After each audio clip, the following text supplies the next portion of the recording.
Hello everyone, and welcome back to my YouTube channel. I am the Sipping Tea, and today I'm going to show you some gameplay of the NM-116 while I commentate. So, without further delay, let's get into it. So here I'm moving up with a couple of my teammates just to try and cover the sort of the north to northwest part of the map. There's not very many of us here, so this could potentially be rather troublesome, but it seems that it's worth a try anyway. Of course, else it would just be completely undefended. So the idea here is to move to a relatively centralized position, also with a bit of elevation so that I can see what's going on. I did briefly notice that there was an enemy tank scuttling across the left of the map just there. Some of you eagle-eyed viewers would see that perhaps.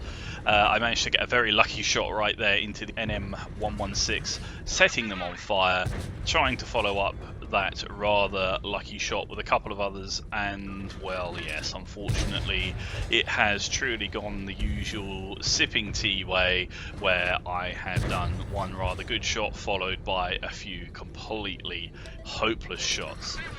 Time now to shoot at the M48A5 PI, relatively quick, but also relatively large medium tank. I managed to sink a couple into that one, but yeah, bouncing off the turret just there. It's time to move as I've been spotted and shot at.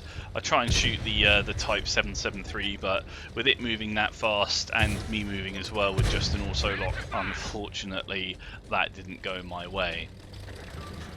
I head into the valley now, as it seems to be relatively populated by friendly and enemy tanks. My idea is to take out the medium tank on the left there, but another one decided to make an appearance, so I popped the smoke just to provide myself with a bit of cover, as I would really rather avoid losing any more HP at this relatively early point in the game.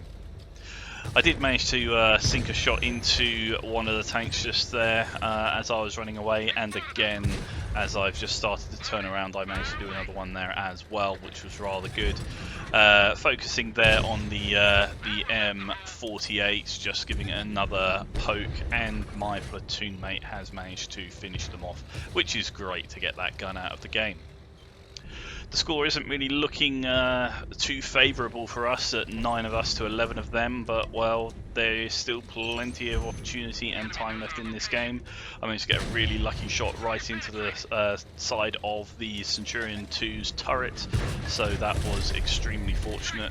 The Centurion 5-1 just there, decent gun in terms of how hard it can hit, but the reload is far too long for error 1, so managed to put that one down relatively easily. And now focusing back on the Centurion 2, who has clearly brought their lucky underpants to this fight, as I somehow inexplicably managed to bounce off the side of that tank. Only the RNG fairies know how that happened, but nonetheless I managed to come all the way around and shoot them, and there we go. Shadow King on our team manages to deliver the coup de grace and finish him off. It is now time to shoot at yet another Centurion 2. They seem to be forever popular. I suppose that British line leading up to the Centurion, or sorry, the Challenger 2, is rather tempting, but I was going to rush forward, then noticed that tank destroyer was to the left, and quickly backpedaled because, well, I don't really want to be obliterated if I can avoid it. So yeah, I'm trying to do the same sort of lucky shots there on the Centurion 2 on the side of the turret, but unfortunately my aim just is not particularly good, so that didn't really go the way I wanted. The scores up at the top there certainly have turned more to our favour, 8 of us to 5 of them, and well, now it's 4 because the Rock decided to go for a bit of a swan dive off the cliff. So oh well, that's another tank that I don't get to shoot at and miss, but never mind. I suppose the end result is all the same.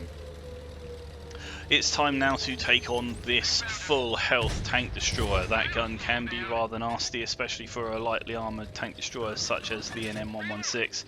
Ordinarily they're quite immobile, quite rigid, but this guy certainly seems to know how to manoeuvre that thing about whilst keeping the gun pointed at me. Certainly giving me a run for my money just here.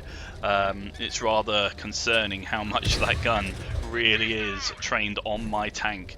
But using the rock as cover alongside this dead enemy tank, I am, well, trying my very best to stay alive. Popping the smoke just there, you see his the tracer of his shell whip through the smoke, thankfully nowhere near me. So the smoke served its purpose just there. Or at least on the face of it, because here I go on the outskirts of the smoke thinking, oh, where is he, where is he? And, well, there we go, like some sort of bad movie jump scare, there he was. But thankfully, he only managed to shoot me in the tracks, and I managed to escape without losing any additional HP. There's only an enemy light tank left on our base, so it's time to rush over there, see if I can do anything to help. But no, the FV4005 definitely has that covered, turning him into a smear and securing the victory for our team.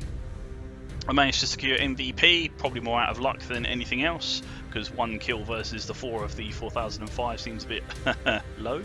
But there we are, that's the end of the video. I hope you liked it. Thank you ever so much for watching, and I'll catch you next time.